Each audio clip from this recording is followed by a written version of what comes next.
là au départ en fait, effectivement de cette histoire un peu comme l'Atlantide, un continent qui a été enseveli, il y a toute une légende autour de ça. Ce mythe, on l'a trouvé il y a 10 ans, hein, donc on a grandi depuis, mais c'était un peu un moment où on avait envie de s'amuser, d'avoir ces histoires un peu fantastiques. Depuis, le côté mythe et légende, on l'a un peu écarté et je crois qu'on s'est intéressé plus à de la géographie.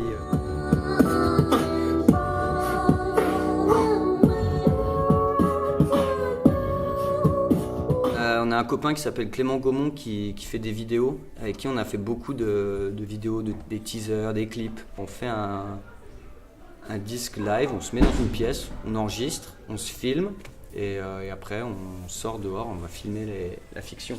Après c'est quand même parti aussi de vidéos que Clément a retrouvées dans son grenier, des vidéos de son grand-père où en fait il était sur les îles Kerguelen et on a numérisé toutes ces vidéos et c'est ça qui a nourri quand même le projet au départ.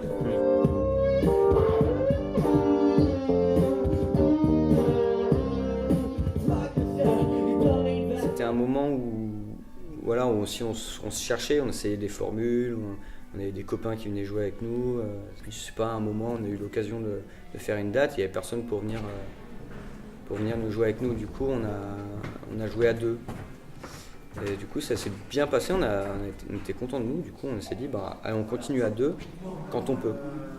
Et du coup il y a eu ce moment, on était soit en groupe, soit à deux.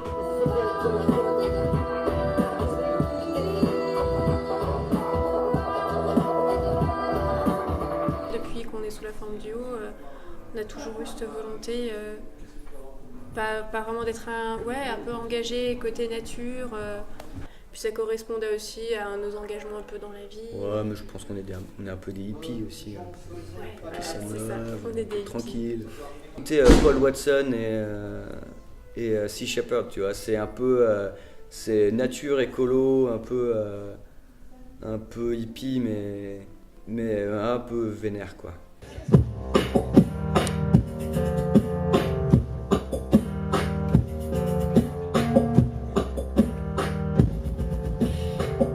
On est parti d'un piano beatbox simple et ensuite au fur et à mesure de nos apprentissages on a intégré plus de choses, on est parti dans un côté plus pop, plus hip-hop, plus rock avec Kerguelen, vraiment accès pop pour Émerillon et primitif je dirais trip-hop.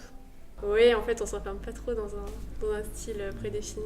On a cette habitude de faire des EP, des 4, 5, 6 titres. Et chaque fois, on met une émotion différente, un peu comme une carte postale, une photo, un instantané de ce moment-là, quoi. Ouais, des fois, on fait de la zik un peu comme si on prenait un gros morceau de glaise, tu vois, et on taille dedans et on voit ce que ça rend. Puis on regarde, on peut tirer ça un peu là.